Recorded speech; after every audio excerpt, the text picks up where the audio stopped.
बीडमध्ये बिंदुसरा प्रकल्प आता ओव्हरफ्लो झालेला आहे। तसंच बीड जिल्ह्यातील अनेक प्रकल्प पाण्याने तुडुंब भरले। ओएसिस फर्टिलिटीच्या तज्ञांनी आयव्हीएफ उपचार पद्धतीद्वारे 1 लाखांहून अधिक जोडप्यांना मातृत्व प्राप्तीचा आनंद दिला आहे। मोफत अपॉइंटमेंट बुक करण्यासाठी आजच संपर्क साधा। जायकवाडीमध्ये पाण्याचा विसर्ग वाढल्याने माजलगावच्या उजव्या कालव्यात पाणी सोडण्यात आलेलं आहे आणि त्यामुळे उद्या दिवसभरात कधीही गोदावरीचं पाणी माजलगाव धरणामध्ये भरायला सुरुवात होणार आहे आणि याचाच आढावा आमचे प्रतिनिधी गोविंद शिळके यांनी घेतलाय। आपण पाहूया। बीड शहराला पाणी पुरवठा करणारं बिंदुसरा धरण आता ओव्हरफ्लो झालंय।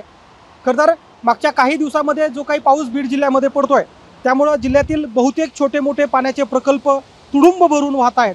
सगळ्यात शेवटी भरलेला प्रकल्प हा बिंदुसरा। आपण बघताय की छोट्या चादरीवरून पाणी पडायला सुरुवात झाली आहे।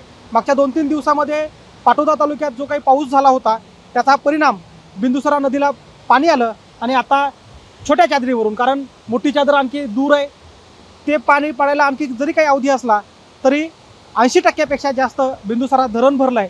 आणि यासोबतच जायकवाडी धरणामध्ये पाण्याचा मोठा विसर्ग असल्यामुळे गोदावरी नदीला आता पाणी सोडण्यात आलं आहे।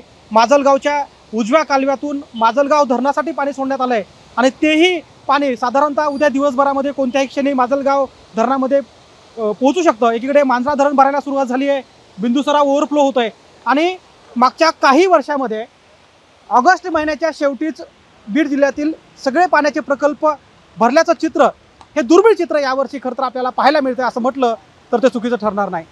कॅमेरामन प्रमोद जोशीसह गोविंद शेळके, एबीपी माझा, बीड। एबीपी माझा, उघडा डोळे बघा नीट।